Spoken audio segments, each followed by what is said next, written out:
the Aikido, just like all your other components, is kind of a study in naturalness. Okay, so my base, I'm just going to play with my footwork, okay? So I'm going to bring my feet in. They're inside my hips. Can you see that? Right. It now requires me to hold my balance.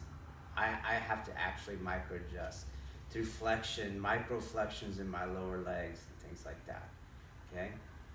If I just come a little bit to where my hip joints are, then a naturalness comes in where I don't have to do anything, and it's holding itself. Do you see that? Right. You can understand naturalness as I'm not having to do anything. Okay? If I raise my heel and the back foot like really high, then you'll see if I don't do anything, what's going to happen? I'm going to fall to that shikaku. Okay? If I put my heel down on the ground, right, and then you'll feel the flexion in the hip and in the front of the knee, right? And so I have to be flexible in order to do that. But if I have a kind of, I find that heel angle where I can just rest in this posture. Do you understand that? Yes. Okay, then same thing goes with the draw.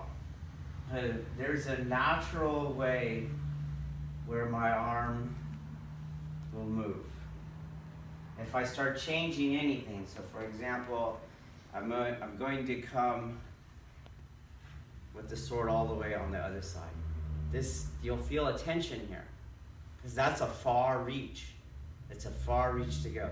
You don't even have to raise the tactical considerations of exposing yourself and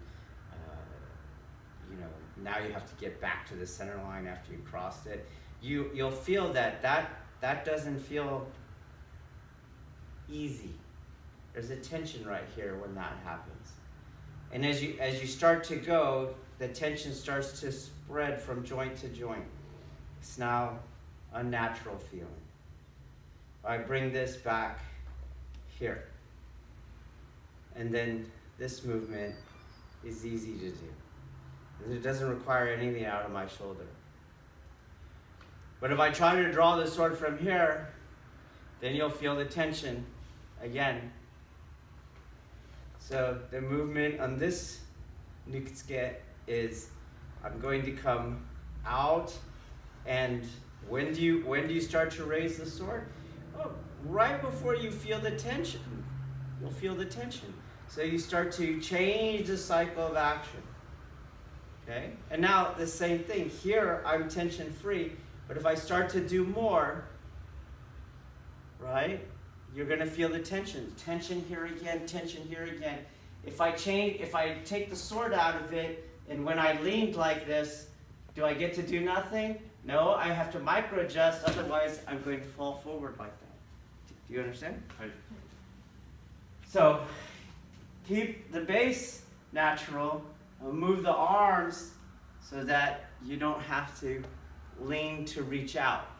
All right, so I can't reach out because that's going to make my base unnatural.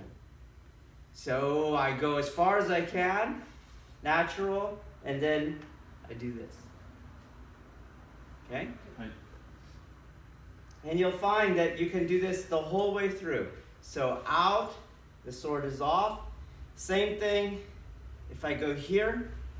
If I go above my shoulder, you'll feel the tension. You'll feel it. That's not natural. There's a lot of pressure in my thumb. I have to hold that there. If I go below my shoulder, same thing. You'll feel a lot of tension on the heel palm to hold the sword where you need. But if you can hang out here, just below shoulder height, the base and everything else is actually keeping that point where I need it to be. Okay? So, same thing. If I have this angle on my wrist, you're going to feel the tension. So, it's kind of like uke. When uke is pushing on you, that's telling you where not to go, and by that, telling you where to go and what to do. Okay? So, the sword is like uke. The base is like uke. Your breath inside is like uke. Your mind is like uke. When you feel the unnaturalness, the contestation, the resistance, that's not where to go. So I'm here, and everything should be natural.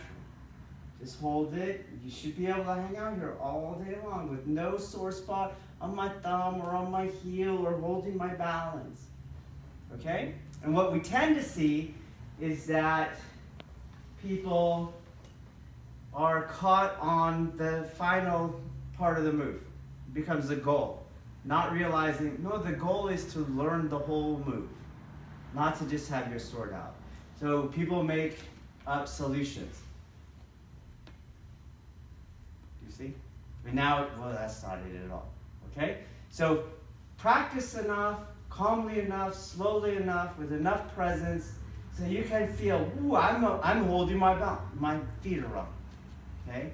I feel a bite on my thumb. I feel a bite on my heel palm. I feel a bite on my shoulder, on my upper back, at my elbow, at my wrist. You're doing it wrong. Okay? Let's go.